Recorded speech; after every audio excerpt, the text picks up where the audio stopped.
Muy bien, y mientras vemos imágenes de Antártida acompañando esta exposición que, bueno, tan brillantemente en esta primera parte nos ha transmitido la importancia de la labor científica, al menos de una de las facetas de la labor científica en el sector antártico argentino, hablemos un poquito de un momento crucial como fue el Año Geofísico Internacional, que entre los años 1957 y 1958, que fue un periodo que coincidió con una inusual intensidad solar, comenzó una actividad bastante febril, podríamos decir, que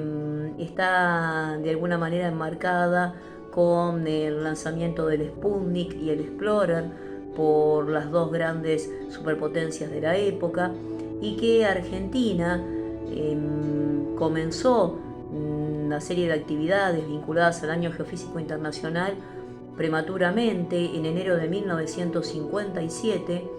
cuando comenzó a conformar parte de una red de bases interconectadas en la que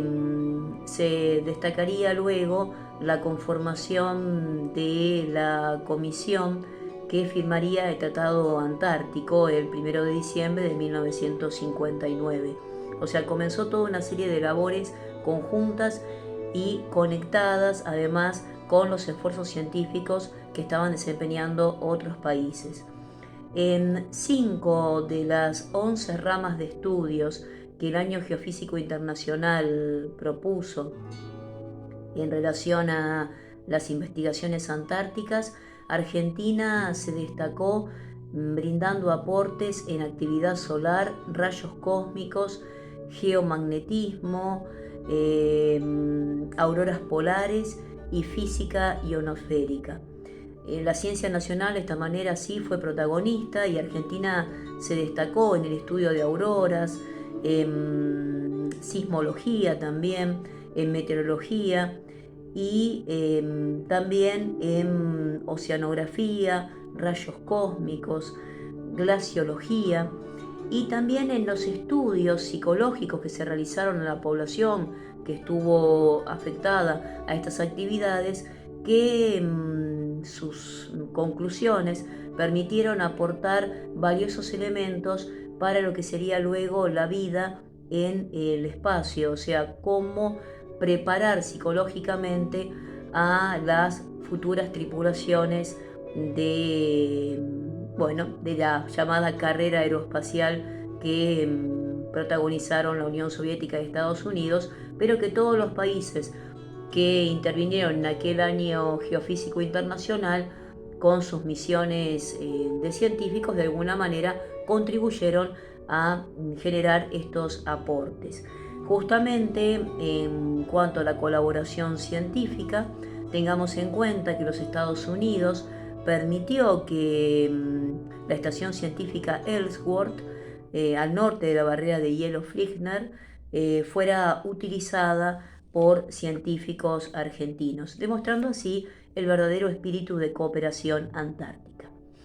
En cuanto a las hazañas y proezas de la ciencia y de la presencia argentina en la Antártida, tenemos que destacar que el intento por alcanzar el Polo Sur, la frontera extrema de la Argentina antártica, fue una empresa que en 1911, en realidad, el sueco Monsen y luego el británico Scott habían ya logrado la llegada del hombre al Polo Sur, pero que para la Argentina significaba un desafío. Planificado ya esta campaña, este accionar por el general Hernán Pujato, primer director del Instituto Antártico Argentino y un destacado explorador, comenzó en 1955 la idea ya con la base Belgrano, planeando vuelos escalonados. Sin embargo, ese proyecto se vio accidentado, justamente un accidente de aviación que impidió la consecución de tal idea. Sin embargo, en enero de 1962 se logró la llegada la presencia argentina en el Polo Sur a través de 2 aviones DC-3 vinculados a la aviación naval, y en noviembre de 1965 un avión DC-3 con 2 aviones de apoyo, 2 avionetas de apoyo, pudo alcanzar también el Polo Sur. Sin embargo, quedaba pendiente no solamente la presencia de la Marina y de la Fuerza Aérea, sino del Ejército, y fundamentalmente en una campaña terrestre. Esta idea se logra plasmar a partir de una campaña que va a liderar Leal, y que tuvo distintos jalones, en las cuales también Giró Taper fue un personaje clave, permitiendo la conformación de bases a latitudes más avanzadas, más cerca del polo, que finalmente entre el 2 de abril de 1965, cuando queda inaugurada la base operativa Sobral, que sería realmente clave para este hito, y luego el 26 de octubre del mismo año de 1965, cuando con 6 vehículos parte la expedición, que además está acompañada de una patrulla de trineos y perros, que irán marcando el camino, tratando de localizar los puentes de hielo sobre las grietas, y de esa manera asegurar el trayecto. Si bien fue bastante engorroso y complicado, y se sufrieron accidentes. Entre ellos, bueno, algunos que condicionaron que no llegara todos los expedicionarios, sino que por lastimaduras y situaciones de apoyo se fueron haciendo jalones, fueron estableciendo campamentos. Fue muy dificultoso el llegar hacia la zona del polo, pero finalmente, tras más de 45 días, lo alcanzaron. Es célebre la imagen de Leal descendiendo de su vehículo y extrayendo la bandera argentina y colocándola en el polo, el abrazarse y el celebrar con el resto de los acompañantes de esa operación 90 por los 90 grados, ¿no es cierto? Y bueno, finalmente la anécdota que luego se trasladaron a una base norteamericana, donde primero los creyeron parte de una expedición soviética, pues no creían que los argentinos podrían haber atravesado la Pampa Blanca, como se dice, ¿no? La geografía antártica, y llegar al polo, e inclusive visitar esta base y luego emprender el camino de regreso, que un 31 de diciembre, finalizando el año 1965, permitió que la dotación llegara a la base Belgrano, donde fue recibida, bueno, con todos los honores. En el marco de esta historia de la presencia argentina en la Antártida, vamos a compartir ahora una historia de vida. La profesora Mariana Stam, su experiencia en la Antártida junto con su familia. Su esposo es efectivo del ejército argentino, personal del ejército argentino. Ella tiene 40 años, nació en Buenos Aires, es profesora de geografía. Desde hace más de una década se dedica a la enseñanza secundaria, y por las tareas de su esposo pudo tener la posibilidad de ser parte de una de las familias que vivió en la Antártida. Y vamos a compartir entonces que en 2015 estuvo viviendo en la Antártida, fue una de las familias. Ella, con su núcleo familiar, fue uno de los 51 integrantes en ese momento de la base, y justamente tiene la particularidad de haberse casado por iglesia en la Antártida. Me narraba que su hija haya recibido también sacramentos, o sea que hay una presencia también de la vida religiosa católica. La vida social es muy significativa y muy reducida al núcleo de la base, a las interacciones los fines de semana, los sábados por la noche, por ejemplo, compartir una pizza. Sin embargo, la labor educativa es muy trascendente, porque a través del sistema de educación a distancia del ejército argentino, SEADEA, los hijos de los efectivos que están desempeñando actividades en Antártida consiguen mantener su ritmo de escolaridad en un sistema educativo planeado para los efectivos que están en bases como esta circunstancia, o bien afectados a labores diplomáticas o como agregados militares. Me comentaba también la particularidad de que obviamente existe la conexión vía internet, la conexión telefónica, que la posibilidad es de trasladarse a través entonces de los mensajes a la geografía porteña, porque a la geografía de Buenos Aires me refiero, ¿no? Porque tienen el mismo prefijo telefónico 011, marcando de alguna manera esa identidad argentina en la Antártida. Reconozcamos que ya en la década del 20 ¿sí? Hubo una conexión radiofónica y la filmación del primer documental latinoamericano en el continente antártico. Por lo tanto, las informaciones y las conexiones entre la parte de Argentina continental y la Argentina antártica son una realidad concreta. Me comentaba también que cada familia tiene su casa, generalmente de material o madera, y que existe toda una logística muy importante y muy interesante, porque todos los alimentos deben ser llevados desde el continente. Son provistos por el Estado, no así algunos elementos de limpieza o algunos efectos personales que deben ser cuidadosamente planificados por las familias. O sea, hay que hacer toda una estimación del consumo anual que se tendrá de determinados elementos, porque la estancia es de un año y bueno, no hay negocios, o sea que toda la provisión debe estar cuidadosamente planificada. Por ello mismo, la presencia de efectivos militares en un área en la cual no hay ejercicios militares bélicos, sino que los miembros de las Fuerzas Armadas están afectados a mantener la operatividad de estas bases y de brindar apoyo al personal científico. De esta manera, me comentaba también que la selección del personal de ejército también está vinculada no solo a pertenecer a las fuerzas, sino fundamentalmente a la capacidad de desempeñar oficios como mecánico, carpintero, lo cual permite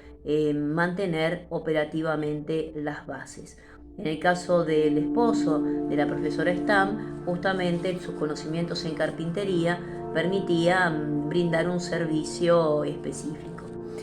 El tema entonces de la logística es fundamental. También me comentaba que existen barcos de turismo que llegan en algún momento y que permiten interacciones entre las bases. Es un turismo vinculado a un nivel económico bastante alto, así que ella me comentaba también que se sintió tremendamente honrada de tener la posibilidad de conocer el continente blanco. Bueno, entonces, rememorando un poquito sus apreciaciones sobre la Antártida, me comentaba también la utilización del rompehielos Irizar, y que si ello no fuera posible hay que rentar un rompehielos para poder llegar con el abastecimiento hasta la base Marambio. Existe la posibilidad de los intercambios aéreos y luego tienen que utilizarse unos aviones más pequeñas porque son las que permiten la posibilidad de anevizar, no aterrizar sino anevizar. Bueno, cerrando un poquitito entonces las apreciaciones sobre la experiencia antártica, el comentar entonces también las inclemencias del tiempo, temporales de 2 a 3 días, que si ha nevado levantan la nieve y producen una especie de tormenta de nieve, por lo cual está prohibido salir de las casas porque se pierde el sentido de la orientación. Además hay bastante peligro porque el terreno es pedregoso y la intensidad del viento levanta esas piedras e incluso las golpea contra las casas, produciendo ruidos intermitentes que de noche muchas veces impiden dormir y alteran un poquito la serenidad y la tranquilidad. Sin embargo, es parte de las circunstancias a las cuales se debe acostumbrar quienes hibernan en Antártida. El 21 de junio, me comentaba, se celebra la Confraternidad Antártica, un momento de sociabilidad, un momento que está vinculado a estas experiencias interpersonales, de conexión, que en el caso de los niños está vinculado a las escuelas. La escuela, en el caso de la base que la profesora Stam me hacía referencia,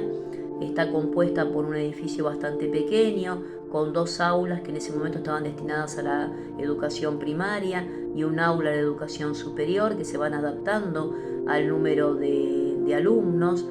y que dependen del sistema educativo de la provincia de Tierra del Fuego, territorio antártico e islas del Atlántico Sur, o sea, de la unidad político-administrativa más austral de la República Argentina. Y me comentaba el tema también de la jornada demasiado breve, que amanecía tipo 9, alrededor de las 16 horas, ya estaba anocheciendo, y que esos rasgos, esa experiencia cualitativamente diferente en cuanto a horarios, en cuanto a acceder a bienes, a servicios, no impide la magnitud de estar en un territorio que realmente brinda una riqueza visual y la posibilidad, por ejemplo, también en el caso del verano con los deshielos, de poder visualizar los restos que han quedado sobre las piedras, ¿no es cierto? Los fósiles que permiten reconocer que Antártida alguna vez fue algo diferente. Hasta aquí esta semblanza de las mujeres en el blanco, de las mujeres en el continente blanco, a través de 2 trayectorias de vida distintas, una vinculada a la ciencia, otra vinculada a la enseñanza y a su labor de miembro del grupo familiar, que entonces nos revela que la presencia argentina en la Antártida es clave, que la mujer en Antártida es también un elemento presente, y que, cerrando este momento, destacar, por ejemplo, la labor que ha realizado la doctora Gurizano junto con todo el equipo de colaboradores y con los cuales trabaja, que permiten a través de esta meteorología del espacio justamente centrar la actividad del continente blanco y de las investigaciones para el crecimiento de la labor espacial. Hasta aquí Mariana Fábrega, agradeciéndoles a todos ustedes la atención de haber escuchado este aporte hacia el conocimiento de un tópico no muchas veces abordado, y con el inmenso agradecimiento a las 2 personas que son las verdaderas protagonistas de esta charla, la doctora Gurizano y la profesora Mariana Stam.